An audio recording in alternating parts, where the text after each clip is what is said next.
তেজগাঁ থেকে সংবাদ সন্ধ্যা নিয়ে আপনাদের সামনে আছি আমি সুমনা সিং এবং আমি অনিমেষ কর। শুরুতেই জানিয়ে দিচ্ছি বার্তা কক্ষের সবশেষ। পরিমণিকে ধর্ষণ হত্যা চেষ্টায় নাসির ও অমি 7 দিনের রিমান্ডে, 8 জুলাই তদন্ত প্রতিবেদন দাখিলের নির্দেশ।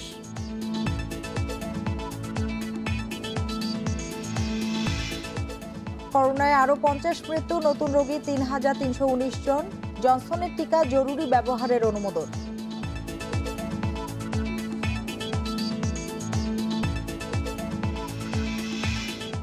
বিতর্কিতদের আওয়ামী লীগ স্থান নেই বললেন ওবায়দুল কাদের। পদ বাণিজ্য নিয়ে সতর্কতা মির্জা আজমের।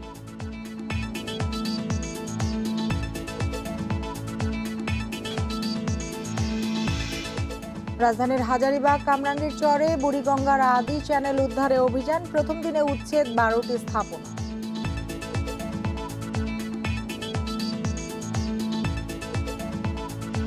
এতক্ষণ শিরোনামগুলো জানাচ্ছিলাম, এবার জানাবো পুরো খবর। পরিমণিকে ধর্ষণ ও হত্যা চেষ্টায় অভিযুক্ত আসামি নাসির ও অমির মাদকের মামলায় 7 দিনের রিমান্ড মঞ্জুর করেছেন আদালত। বাকি 3 নারীর 3 দিনের রিমান্ড দিয়েছে আদালত।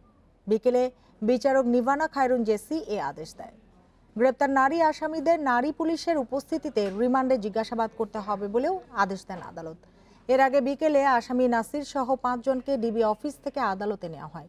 সোমবার রাজধানীর উত্তরা থেকে মদ ও ইয়াবা সহ নাসির, অমি ও 3 নারীকে গ্রেপ্তার করে গোয়েন্দা পুলিশ। তাদের বিরুদ্ধে মাদকের মামলা দায়ের করে পুলিশ। এর আগে চিত্রনায়িকা পরিমণি ঢাকা বোট ক্লাবে তাকে ধর্ষণ ও হত্যা চেষ্টার অভিযোগ করেন নাসির, অমি সহ 6 জনের বিরুদ্ধে। পরে সাভার থানায় হয় মামলা। মামলার পরই রাজধানীর উত্তরায় অভিযান চালায় ডিবি পুলিশ।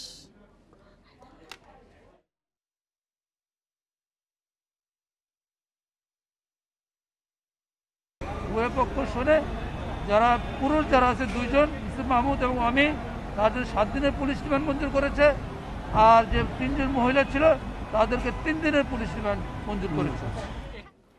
চিত্রনায়িকা পরিমণির করা ধর্ষণ ও হত্যা চেষ্টা মামলায় নাসির সহ 6 জনের বিরুদ্ধে 8 জুলাই তদন্ত প্রতিবেদন দাখিলের নির্দেশ দেন ঢাকার chief judicial magistrate Kamrun Nahar.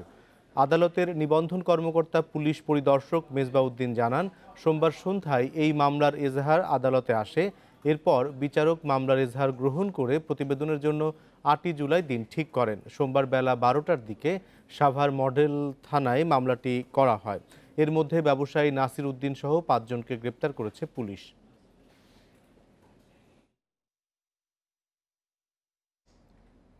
ধর্ষণ ও হত্যা চেষ্টার মামলার পর দ্রুত আসামিরা গ্রেপ্তার হওয়ায় পুলিশের ওপর আস্থা বেড়েছে, জানিয়েছেন চিত্রনায়িকা পরিমণি। বিকেলে রাজধানীর মিন্টো রোডের ডিবি কার্যালয়ে মামলা বিষয়ে পুলিশ কর্মকর্তাদের সাথে দেখা করার পর সাংবাদিকদের একথা জানান তিনি। এ সময় গোয়েন্দা পুলিশের ঢাকা উত্তরের যুগ্ম কমিশনার হারুনুর রশিদ ঘটনার সুষ্ঠু তদন্তের আশ্বাস দেন। মামলার কয়েক ঘন্টার মধ্যেই পুলিশ ব্যবস্থা নিয়েছে, যা ম্যাজিকের মতো ছিল বলেও মন্তব্য করেন পরিমণি। সবাইকে তার পাশে থাকার জন্য ধন্যবাদ জানান অভিনেত্রী। ডিবি কার্যালয়ে এসে নতুন করে কাজে ফেরার সাহস পেয়েছেন বলেও জানান পরিমণি। ডিবি যুগ্ম কমিশনার হারুনুর রশিদ জানান, পুলিশ ঘটনা সুষ্ঠু তদন্ত করে ব্যবস্থা নেবে।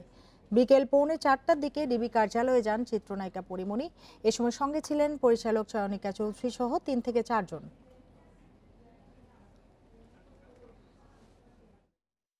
আমাকে এরকম জোর করে মদটা খাওয়ানো গিলানো হয়েছিল।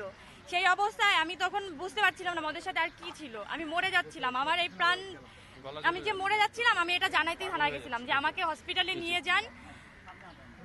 ঠিক আছে, আমি কিন্তু পুরোটা কিন্তু তাদেরকে বলেছি যে আমার মদ খাওয়ানো হয়েছে, আমি ঠিক নাই, আমি সুস্থ নাই, আমি একদমই ঠিক নাই, আমার সমস্যা হচ্ছে, আমার প্রবলেম হচ্ছে, এটা তো আমি তাদেরকে বলেছি। আপনারা শুনেননি? উনি আমাদের কাছে বলেছেন মামলাটা যেন সুষ্ঠুভাবে সমাপ্ত হয়। যারা যারা এই কাজটি করেছেন তারা যত বড় শক্তিশালী হোক না কেন তাদের জন্য ছাড় না দেওয়া হয়। এবং উনি একথা বলেছেন, আমরা ওনাকে আশ্বস্ত করেছি আমরা কাউকে যে যত বড় অফিসারই হোক বা যত বড় হোক তাকে আমরা ছাড় দিব না।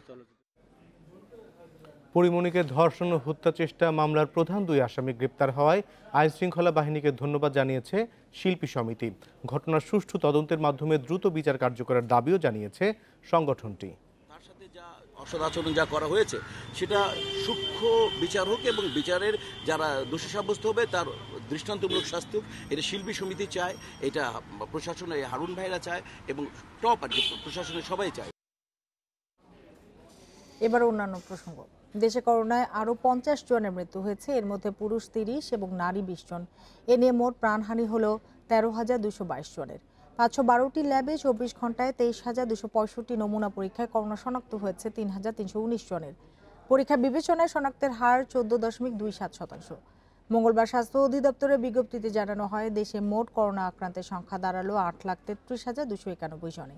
সুস্থ হয়েছেন আরও 2,243 জন। এ নিয়ে মোট সুস্থ 7,71,073 জন।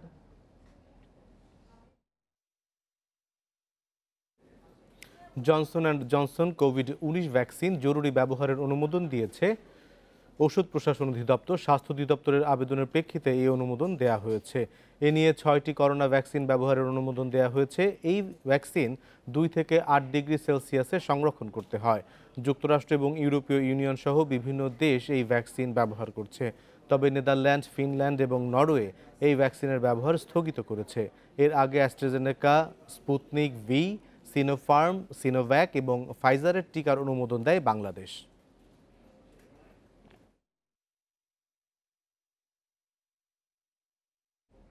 কোথাও বাড়ানো হচ্ছে লকডাউন, কোথাও আসছে নতুন করে বিধিনিষেধের ঘোষণা।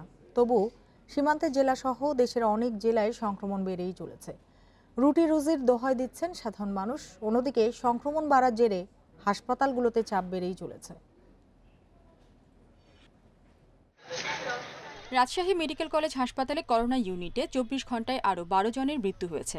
এদের মধ্যে চাঁপাইনবাবগঞ্জে 7 ও রাজশাহীর 3 জন, বাকি 2 জন নাটোর ও নওগাঁর। হাসপাতাল কর্তৃপক্ষ বলছে, 24 ঘন্টায় করোনায় মৃতদের মধ্যে 3 জনের বয়স 30-এর নিচে। এ নিয়ে নতুন করে উদ্বেগ দেখা দিয়েছে। আমাদের ইনফরমেশনটা দেওয়া দরকার। আগে যখন ওদের একটা মনের ভিতর ছিল, ওরা বলে আমাদের অসুখ বিসুখ হয় না, আমরা খালি ঘুরতে থাকি। আমার উদ্দেশ্যটা হচ্ছে তাদেরকেও বলানো যে না, এটা কিন্তু এখন আর কাউকেই ছাড়ছে না। লোয়ার ইনকাম গ্রুপ হোক, আপার ইনকাম গ্রুপ হোক, যেই বয়সেরই হোক, সবাইকে আমাদের সচেতন হতে হবে। 24 ঘন্টায় খুলনায় করোনায় মারা গেছে 4 জন, সংক্রমণের হার 30%। সাতক্ষীরায় মারা গেছেন 3 জন, শনাক্তের হার 47%। লকডাউনের মধ্যেও নানা অজুহাতে পথে নামছে মানুষ। মুখে মুখেও লকডাউন, বাস্তবে কিন্তু লকডাউনটা হচ্ছে না। আপনি দেখেন বাজারঘাট, গণপরিবহন সবই খোলা, মাঝখানে কি হয়েছে, কটা দোকানপাট বন্ধ রেখেছেন। লকডাউন যেভাবে চলতেছে আরও কঠোরভাবে হওয়া উচিত। করোনার উচ্চ সংক্রমণ থাকা দিনাজপুরে শুরু হয়েছে 7 দিনের লকডাউন। শহরে প্রবেশের 5টি পয়েন্ট সহ বিভিন্ন উপজেলার সীমান্তে বসানো হয়েছে চেকপোস্ট। কুড়িগ্রাম, চুয়াডাঙ্গা ও মেহেরপুরের কয়েকটি এলাকাও এসেছে বিধিনিষেধের আওতায়। সরকার যথেষ্ট চেষ্টা করছে, তারপরেও অত মানুষ অত্যন্ত সতর্ক হচ্ছে না। এর জন্য এত দায়ী কিনা, সরকার না পাবলিক?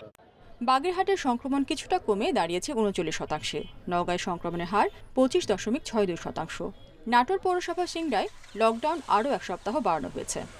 100% কার্যকারী হচ্ছে না লকডাউনটা। এতে কিছুটা লকডাউন হলেও এর সাথে ভোগান্তি হচ্ছে মানুষের বেশি। আমরা তো এইভাবে চলতে পারতেছি না, তো সরকার আমাদেরকে কিছু দেখার মতন কিছু সাহায্য টাহায্য করুক।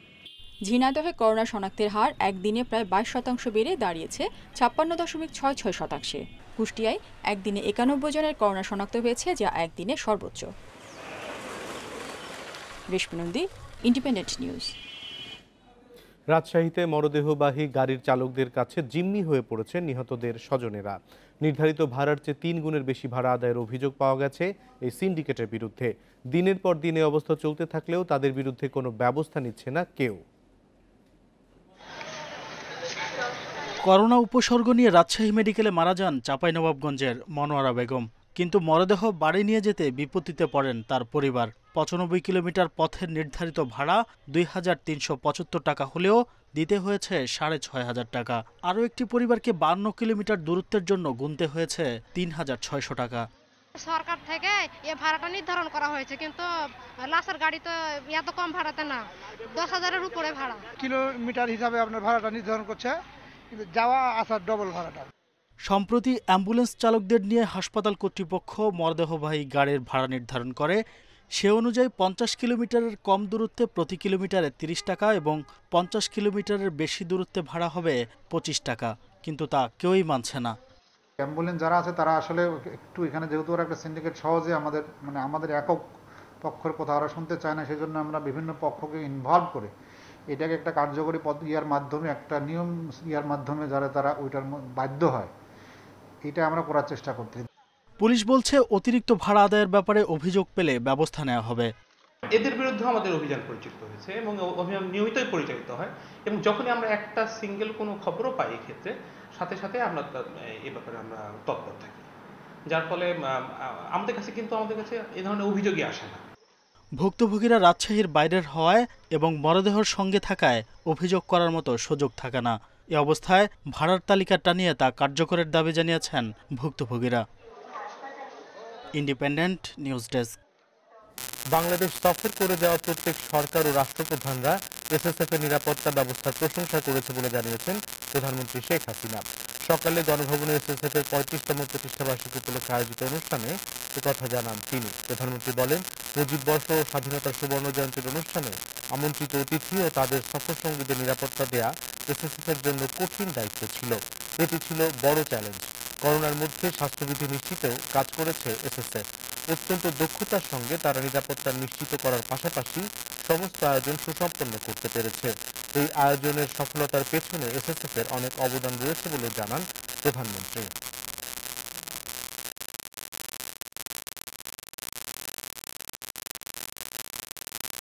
101তম জন্মদিন আর 26শে মার্চ স্বাধীনতা 50 বছর, সেটাকে মাথায় রেখে আমরা 7ই মার্চ থেকে 26শে মার্চ পর্যন্ত ব্যাপক কর্মসূচি নিই। তবে সেখানে আমরা কয়েকজন রাষ্ট্রপ্রধান, সরকার প্রধানকে আমন্ত্রণ জানাই।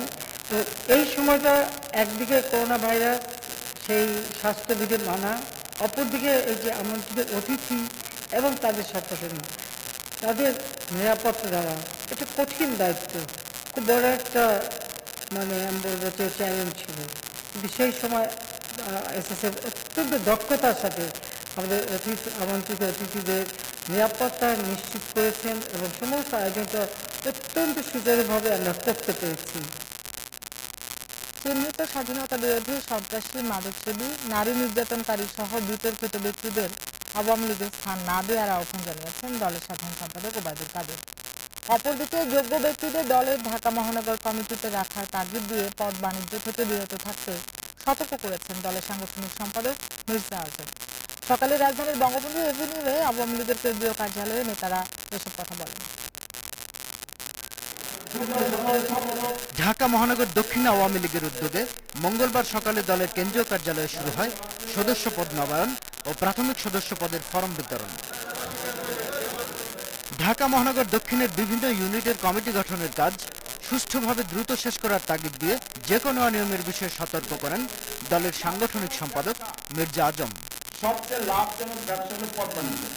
এর চেয়ে ইনভেস্টমেন্ট ছাড়া ব্যবসা আর কোনো ব্যবসা কিন্তু এর মধ্যে আসে না। এখন দেখেন আওয়ামী লীগ 12 বছর যাবৎ ক্ষমতায়, এই 12 বছরের ক্ষমতার মধ্যে দেখেন একজনের ব্যবসা করে, শিল্প করে, ব্যাংক ডিফল্টার হয়ে ধ্বংস হয়ে গেছে। আর কেউ কেউ দায়িত্বে যারা আওয়ামী লীগের যাওয়া, শেখ হাসিনার দেওয়া চেয়ে রয়েছে, এই পদ বাণিজ্য করে কোটি কোটি টাকার মতো ইনকাম করা কিন্তু শেষ হয়ে গেছে। সেই জন্য আমরা এই দায়িত্বে যারা যাবেন তারা একটু সতর্ক থাকবেন যে আপনাদের বিরুদ্ধে এই ধরনের অভিযোগ যাতে না আসে। এ সময় আওয়ামী লীগে কাদের রাখা যাবে সে বিষয়ে নির্দেশনা দেন দলের সাধারণ সম্পাদক। সদস্য সংগ্রহ করতে গিয়ে যাতে কোনো চিহ্নিত অপরাধী, চিহ্নিত চাঁদাবাজ, চিহ্নিত দখলদার, মাদক সেবী, মাদক ব্যবসায়ী, সাম্প্রদায়িক অপশক্তি, নারী অবমাননাকারী, এ ধরনের বিতর্কিত ব্যক্তিরা যেন এই সুযোগে আওয়ামী লীগে প্রবেশ করতে না পারে। অপরদিকে রমনা কালী মন্দিরে আওয়ামী লীগের বন ও পরিবেশ বিষয়ক উপকমিটির বৃক্ষরোপণ কর্মসূচিতে অংশ নেন তথ্যমন্ত্রী ডক্টর হাসান মাহমুদ। এ সময় সরকারের ভিত্তি নিয়ে বিএনপি মহাসচিব মির্জা ফখরুল ইসলাম আলমগীরের এক মন্তব্যের জবাব দেন তিনি। বাংলাদেশ আওয়ামী লীগের সরকার, শেখ হাসিনার সরকার একটি শক্তিশালী সরকার। শেখ হাসিনার সরকার জনগণের শক্তিতে বলিয়ান একটি সরকার, কিন্তু বেগম খালেদা জিয়ার ডাক নাম পুতুল। এই জন্যই সম্ভবত ওই পুতুল কথাটা মির্জা ফখরুল ইসলাম আলমগীর সাহেবের মনে শুধু ঘুরপাক খায়। ধন্যবাদ। নির্বাচন ও আন্দোলনে পরাজিত হয়ে বিএনপি নেতারা অসংলগ্ন কথা বলছেন বলে মন্তব্য করেন আওয়ামী লীগ নেতারা। শাহাদাত স্বপন, ইন্ডিপেন্ডেন্ট নিউজ, ঢাকা। রাজধানীর হাজারীবাগ ও কামরাঙ্গীরচরে বুড়িগঙ্গার আদি চ্যানেল দখল করে গড়ে তোলা ৭৪টি অবৈধ স্থাপনা উচ্ছেদে অভিযান শুরু করেছে ঢাকা জেলা প্রশাসন। আজ প্রথম দিনে ১২টি স্থাপনা উচ্ছেদ করা হয়েছে। আদালতের নির্দেশে ২০ জুনের মধ্যে উচ্ছেদ করা হবে সব অবৈধ ঘরবাড়ি, দোকানপাট, কারখানা। লালবাগ, কামরাঙ্গীরচর, হাজারীবাগ এলাকার ভিতর দিয়ে গেছে বুড়িগঙ্গা নদীর আদি চ্যানেল।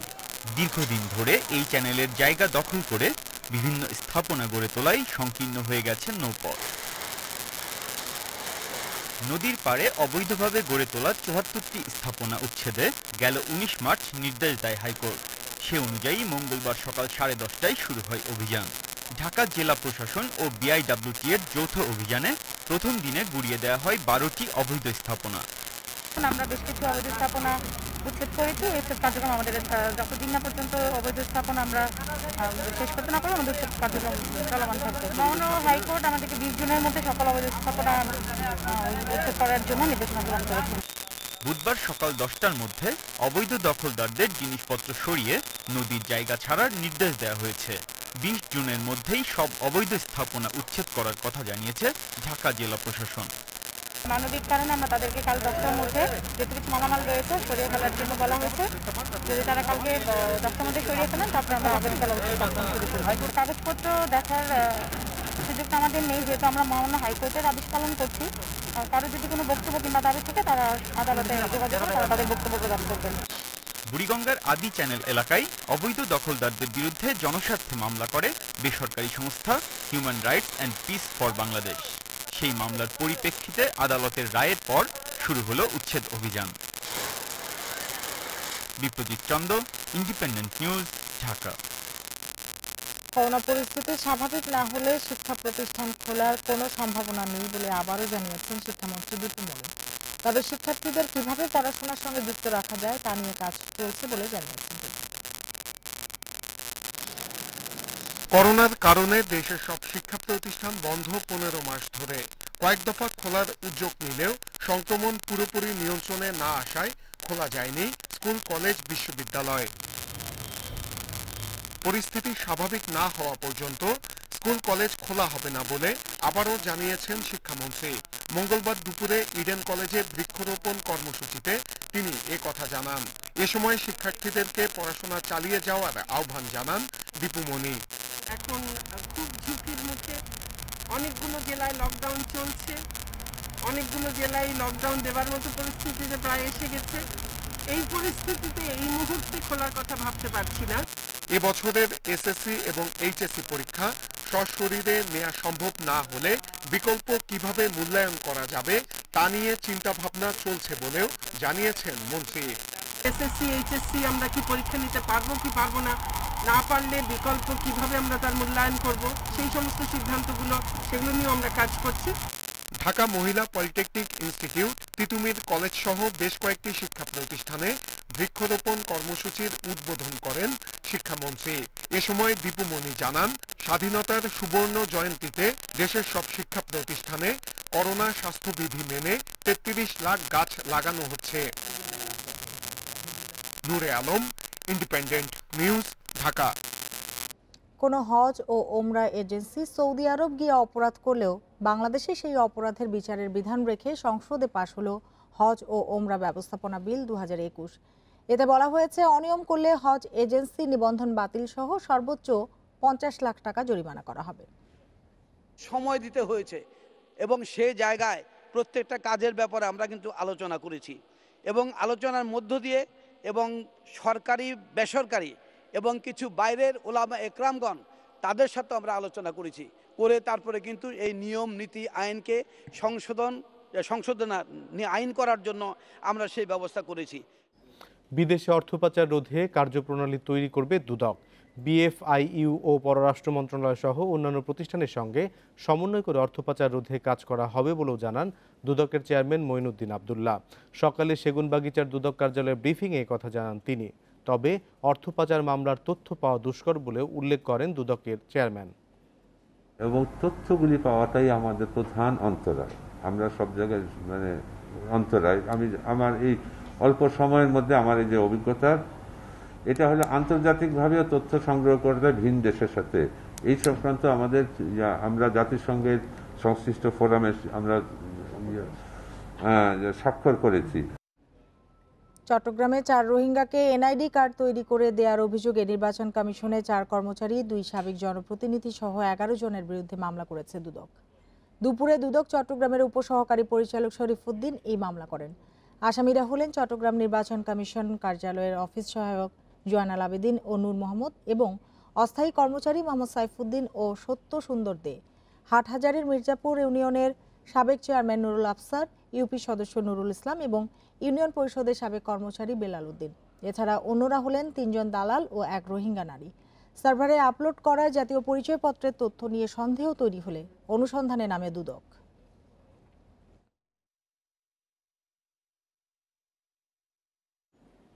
দাম কমায় তরলীকৃত প্রাকৃতিক গ্যাস এলপিজি বিক্রি করতে সমস্যায় পড়েছেন ব্যবসায়ীরা। এজন্য আন্তর্জাতিক বাজারের সাথে সমন্বয় করে দাম বাড়ানোর দাবি এলপিজি অপারেটরদের সংগঠন এলওএবির। আগামী গণশুনানিতে বিক্রেতারা যৌক্তিক দাবি তুলে ধরতে পারলে দাম বাড়ানো সম্ভব বলে জানিয়েছে বিইআরসি। কয়েক সপ্তাহ আগেই দ্বিতীয়বারের মতো এলপিজির দাম সমন্বয় করে Bangladesh energy regulatory commission BERC. বেসরকারি খাতে 12 কেজি সিলিন্ডারের এলপিজির দাম 906 টাকা থেকে কমিয়ে করা হয় 842 টাকা। এই খুচরা মূল্য কার্যকর হয় 1 জুন থেকে। এর আগে 12 এপ্রিল প্রথমবারের মতো দাম সমন্বয় করা হয়। তবে উৎপাদন ব্যয় না কমায় রাষ্ট্রায়ত্ত কোম্পানির এলপিজির দাম পরিবর্তন হয়নি। সরকারি 12.5 কেজি এলপিজির দাম আগের 591 টাকাই থাকছে। উদ্যোক্তারা জানান, শুধু বেসরকারি পর্যায়ে দাম কমায় লোকসানে পড়েছেন ব্যবসায়ীরা। একটা অপারেটরের প্রচুর পরিমাণে লসের সম্মুখীন হচ্ছে। সো আমি মনে করি ইমিডিয়েটলি ওনারা এই প্রাইসগুলো রিভিউ করে একটা সঠিক প্রাইস যেন নির্ধারণ করে দেয়। সো দ্যাট এমআরপি মানে সর্বোচ্চ খুচরা মূল্যটা সর্বোচ্চভাবেই যেন হয়ে থাকে। দাম নির্ধারণের ক্ষেত্রে বেশ কয়েকটি বিষয়ে বিইআরসি গরমিল করেছে বলে দাবি এলওএবি নেতাদের। এই সিপির প্রাইসটা অ্যাডজাস্ট হবে। ইদানিং আপনারা লক্ষ্য করে দেখবেন যে সিপির প্রাইস বেড়েছে প্রায় $50। ওনারা প্রাইস আরও কমাচ্ছে। এইগুলোতে তাদের কোনো প্রবিধান মালা নাই। যদি না থাকে তাহলে তোমরা কিভাবে এটা ঠিক করছো, এবং without engaging with the private sector. আগামী মাসের গণশুনানিতে ব্যবসায়ীরা যৌক্তিক কারণ দেখাতে পারলে দাম আবারও বাড়ানো হতে পারে বলে জানিয়েছে বিইআরসি। আমরা আগামী মাসের 7 এবং 8 তারিখের সময় দিয়েছি। তারা কোথায় বিক্রি চায়, কেন চায়, এটা গণশুনানিতে যদি কনভিন্স করতে পারে নিয়ে দেবে পাবলিক, আর যদি না পারে যতটুকু দেবে ততটুকু দেবে। প্রাকৃতিক গ্যাসের পরিবর্তে এলপি গ্যাস ব্যবহার করছে দেশের 40 লাখ পরিবার। তাই এ খাতের উন্নয়নে ভর্তুকি দেওয়ারও দাবি ব্যবসায়ীদের। Irin Khatun, Independent News, Dhaka. ভারতে 2.5 মাস পর একদিনে করোনায় মৃত্যু ও শনাক্ত কমেছে। দেশটিতে 24 ঘন্টায় প্রাণ হারিয়েছেন 1452 জন, নতুন করে শনাক্ত 62,000। গেল এক সপ্তাহে দেশটিতে মৃত্যুর হার কমে এসেছে 35%। বিশ্বে একদিনে করোনায় 6,729 জনের মৃত্যু হয়েছে। নতুন আক্রান্ত 3 লাখ। এ নিয়ে মোট মৃত্যু 38,27,000-এর বেশি। শনাক্ত 17,70 লাখ। এদিকে লাতিন আমেরিকার দেশ চিলিতে করোনা সংক্রমণ আশঙ্কাজনকভাবে বাড়ায় দেশটির সরকার আরও 3 সপ্তাহের জন্য লকডাউন জারি করেছে। এদিকে গালফ উপসাগরের দেশ ওমানে বাড়ছে করোনা সংক্রমণ। হুমকি তত্ত্ব অতিরঞ্জিত না করতে নেটোর প্রতি আহ্বান জানিয়েছে চীন। চীনের সামরিক তৎপরতাকে হুমকি হিসেবে বর্ণনা করে পশ্চিমা সামরিক জোট নেটো সতর্ক করার পর প্রতিক্রিয়ায় এ আহ্বান জানিয়েছে দেশটি। নেটো নতুন করে স্নায়ুযুদ্ধ শুরুর ইঙ্গিত দিচ্ছে বলেও অভিযোগ বেইজিংয়ের। সোমবার বেলজিয়ামের রাজধানী ব্রাসেলসে শুরু হয় ন্যাটো সম্মেলন। সেখানে চীনের আধিপত্য রুখতে সোচ্চার পশ্চিমা এই সামরিক জোটের সদস্যরা। চীনকে নিরাপত্তার হুমকি উল্লেখ করে দেশটির আধিপত্য রুখতে ঐক্যবদ্ধ হওয়ার জন্য সংস্থার 30 সদস্য দেশের প্রতি আহ্বান জানান ন্যাটো মহাসচিব ইয়েন্স স্টলটেনবার্গ। চীন খুব দ্রুত তাদের পরমাণু শক্তি বাড়াচ্ছে। রাশিয়ার সামরিক বাহিনীর সঙ্গে এক হয়ে তারা তাদের নৌবাহিনীর আধুনিকায়ন করছে। অর্থনীতি, সামরিক ও প্রযুক্তিগত দিক দিয়ে ন্যাটোর সমকক্ষ হয়ে উঠছে চীন। এ সময় হংকং এবং চীনের উইঘুর মুসলিম নির্যাতন ইস্যুতেও কথা বলেন তিনি। চীন বিশ্বশান্তি রক্ষায় প্রতিশ্রুতিবদ্ধ নয়। হংকংয়ের গণতান্ত্রিক আন্দোলনে তারা মামলা হিসেবে চালিয়েছে। এছাড়াও জিনজিয়াং প্রদেশের ইউঘুর, কাজাখ ও অন্য সংখ্যালঘুদের অধিকার ক্ষুণ্ণ করেছে। এদিকে ন্যাটোর এমন বক্তব্য চীনের শান্তিপূর্ণ উন্নয়নের প্রতি অপবাদ বলে মন্তব্য করেছে বেইজিং। ন্যাটো আন্তর্জাতিক পরিস্থিতিকে ভুলভাবে বিচার করছে জানিয়ে চীনের অভিযোগ, ন্যাটো স্নায়ুযুদ্ধের ইঙ্গিত দিচ্ছে। এর আগে G7 নেতাদের বিরুদ্ধে রাজনৈতিক কারসাজির অভিযোগ তুলে তাদের দেয়া যৌথ বিবৃতি প্রত্যাখ্যান করেছে চীন। এটি চীনের অভ্যন্তরীণ ইস্যুতে বড় ধরনের হস্তক্ষেপ মন্তব্য করে ক্ষোভ জানিয়েছে যুক্তরাজ্যে নিযুক্ত চীনা দূতাবাস। Sadia Afrin, independent news. আজ শেষ হচ্ছে বিশ্বকাপ ও এশিয়ান কাপ বাছাইয়ে বাংলাদেশের মিশন। শেষ ম্যাচে প্রতিপক্ষ ওমান র্যাঙ্কিংয়ে 104 ধাপ এগিয়ে থাকা দলটির বিপক্ষে ভালো করা এমনিতেই কঠিন। সেখানে আবার নিষেধাজ্ঞা ও চোট সমস্যায় বিপাকে লাল সবুজ। কাতারে ম্যাচ শুরু বাংলাদেশ সময় রাত 11:10। কাতার মিশনে শুরুটা হয়েছিল মন মতো। আফগানিস্তানকে রুখে দিয়ে জামালরা বাড়িয়ে নিয়েছিল আত্মবিশ্বাস, ভারত বধের স্বপ্নও এঁকেছিল। কিন্তু সুনীল ছেত্রীর মাস্টার ক্লাসে হয়েছে স্বপ্নভঙ্গ। কথায় আছে ভালো শুরুর শেষটাও নাকি সফলতায় হয়, কিন্তু কাতার মিশন সফল করতে অলৌকিক কিছুই করতে হবে লাল সবুজকে। র্যাঙ্কিংয়ে 80-তে থাকা ওমানের বিপক্ষে পয়েন্ট পাওয়ার আশা করাও যে কঠিন। বাছাইয়ের প্রথম দেখায় ওদের কাছে হার ছিল 4-1 গোলের বড় ব্যবধানে। সঙ্গে যোগ হয়েছে সাসপেনশন আর ইনজুরি তালিকা। জামাল, বিপ্লু, রহমত, সোহেল রানারা না থাকায় একাদশ সাজানোই বড় চ্যালেঞ্জ জেমিডের। প্রথম 2 ম্যাচের 4-2-3-1 ফরমেশনে হয়তো থাকবেন জেমি। জামালের জায়গায় সোহাগ, বিপ্লুর পরিবর্তে ইব্রাহিম, লেফট ব্যাক রহমতের অবর্তমানে শুরুর একাদশে ঢুকছেন ইয়াসিন। পূর্ণ শক্তির দল পাচ্ছি না, একাদশে পরিবর্তন আনতেই হচ্ছে। ওরা শক্তিশালী দল, আমাদেরও হারানোর কিছুই নেই। অবশ্যই চেষ্টা থাকবে ভালো কিছু করার। জামাল না থাকায় আর্মব্যান্ড পরে নামছেন তপু বর্মন। ভঙ্গুর দল নিয়েও লড়াইয়ের ইঙ্গিত এই ডিফেন্ডারের। অন্তত শেষ ম্যাচে ড্র নিয়ে ফিরতে চান দেশে। টিম ওয়ার্ক যদি ভালো পারফর্ম করতে পারে অবশ্যই আমরা তাদের থেকে একটু পয়েন্ট হয়ে নিতে পারবো। আর আমরা আশা করি ভালো একটা পারফরমেন্স করব। আর আমাদের লাস্ট খেলা এটা ওয়ার্ল্ড কাপ কোয়ালিফায়ার রাউন্ডের লাস্ট ম্যাচ, তো আশা করি আপনারা সবাই আমাদের জন্য দোয়া রাখবেন যেন আমরা খুব ভালো একটা রেজাল্ট নিয়ে বাংলাদেশে আসতে পারি। কাগজে কলমে এশিয়ান কাপে সরাসরি খেলার সুযোগটা এখনও আছে। তার জন্য প্রয়োজন 3 পয়েন্ট। আর ভারতের বিপক্ষে আফগানিস্তানের হারের প্রত্যাশাও করতে হবে বাংলাদেশকে। Abidur Rahman, independent news. Euro চ্যাম্পিয়নশিপে রাতে হাই ভোল্টেজ ম্যাচ। এফ গ্রুপের রোমাঞ্চ ছড়াবে ফ্রান্স জার্মানির লড়াই। জার্মানির আলিয়ান্স অ্যারেনায় ম্যাচটি শুরু হবে বাংলাদেশ সময় রাত 1টায়। এর আগে রাত 10টায় নামবে বর্তমান চ্যাম্পিয়ন পর্তুগাল। হাঙ্গেরির বিপক্ষে ম্যাচ দিয়ে শিরোপা ধরে রাখার মিশন শুরু করবে রোনালদোরা। Group F ইউরোর মৃত্যুকূপ। 3 পরাশক্তি এই গ্রুপে। মিউনিখে তারকাদের মহারণ। ফ্রান্স জার্মানির দ্বৈরথ এবারে আগে ভাগেই। নামে ভাড়ে সমানে সমান 2 দল, কিন্তু ফর্মের বিচারে দেশমের দলটাই যে এগিয়ে। সবশেষ 5 ম্যাচে ফ্রান্সের বিপক্ষে জেতেনি জার্মানি। হেড টু হেডের রেকর্ডেও পিছিয়ে ডায়মন্ড শ্যাফট। মুখোমুখি 31 ম্যাচে 10 জয়ের বিপরীতে 14 হার, ড্র হয়েছে বাকি 7 ম্যাচ। এমবাপে জিরুর সম্পর্কে টানা পড়েন। ফ্রান্সের ডেরায় যোগ করেছে অস্বস্তি। তবে সেসব আমলে নিচ্ছেন না কোচ দিদিয়ের দেশম। বেনজেমার অন্তর্ভুক্তি ওদের ফ্রন্টলাইনকে করেছে আরও শক্তিশালী। মিডফিল্ডে কান্তে পগবা জুটি বিশ্বসেরা। ভারানে, পাভার, কিমপেম্বের সাথে হার্নান্দেজ জমাট্রক্ষণে পরীক্ষিত সদস্য। সঠিক সমন্বয়ে শিরোপায় চোখ রেখেই এগোবে বিশ্ব চ্যাম্পিয়নরা।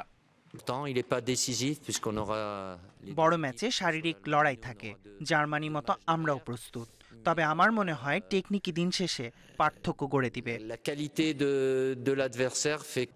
ইয়োকিম লোভের বিদায় টুর্নামেন্ট শিষ্যরা বড় উপহার দিতে মুখিয়ে, কিন্তু সম্প্রতি দলের পারফরমেন্স নিয়ে গর্ব করা যাচ্ছে না। হামেলস মুলারকে ফিরিয়ে অভিজ্ঞতা পুঁজি করেছেন কোচ। সাথে কিমিজ, হাভার্টজের মতো তরুণ তুর্কি আছে। সতর্কতার সাথে ম্যাচ বাই ম্যাচ এগোবে ওরা। বিশ্ব চ্যাম্পিয়ন ফ্রান্সের বিপক্ষে খেলবো, এটা স্পেশাল। আমাদের দলে অনেক প্রতিভা আছে যারা ম্যাচের পার্থক্য গড়তে পারে। ভালো কিছুর আশায় আছি। ডিফেন্ডিং চ্যাম্পিয়ন পর্তুগালের শুরু হাঙ্গেরির পরীক্ষা দিয়ে। প্রতিটি পজিশনে দুর্দান্ত সব ফুটবলার আছে সেলেকাওদের। তারপরও আলাদা জায়গায় রোনালদো। এক গাদা রেকর্ডের হাতছানি নিয়ে হয়তো শেষ ইউরোতে নামবেন CR7। Se tivesse a começar agora, com 18 anos, 19, se calhar ficava... 2016 থেকে এবারের দল তরুণ। আসর শুরু না করলে কিভাবে বলি এই দলটা আরো ভালো কিনা, কিন্তু আমি নিশ্চিত এই সময়ে আমি অনেক বদলেছি। Independentemente de... এফ গ্রুপ দিবে নকআউটের আমেজ। কঠিন গ্রুপে অবস্থান শক্ত করতে চাই ভালো শুরু। ওই মোমেন্টাম পরবর্তীতে যোগাবে আত্মবিশ্বাস। Muhammad Nazim, independent news. Euro চ্যাম্পিয়নশিপে রাতে হাই ভোল্টেজ ম্যাচ। এফ গ্রুপে রোমাঞ্চ ছড়াবে ফ্রান্স জার্মানির লড়াই। জার্মানির অ্যালিয়েন্স অ্যারেনায় ম্যাচ শুরু বাংলাদেশ সময় রাত 1টায়। নামে ভারে পিছিয়ে নেই কোনো দল, তবে সাম্প্রতিক ফর্মে এগিয়ে ফ্রান্স। সবশেষ 5 ম্যাচে জার্মানির কাছে হারেনি দেশটির দল। হেড টু হেডেও এগিয়ে লাবলুস। মুখোমুখি 31 ম্যাচে 14 জয়ের বিপরীতে 10টিতে হেরেছে ফ্রান্স। ফ্রন্ট লাইনে এমবাপ্পের সঙ্গে বেনজেমার অন্তর্ভুক্তি দলের শক্তি বাড়িয়েছে। অন্যদিকে জার্মান কোচ ইয়াকিম লোভের বিদায়ী টুর্নামেন্টে বড় উপহার দিতে চায় শিষ্যরা। ওয়েনার হাভার্টসদের মতো তরুণ তুর্কিদের নিয়ে চওড়া স্বপ্ন ডায়মন্ড শ্যাফটের। এদিকে রাত 10টায় নামবে চ্যাম্পিয়ন পর্তুগাল। হাঙ্গেরির বিপক্ষে ম্যাচ দিয়ে মিশন শুরু করবে রোনা।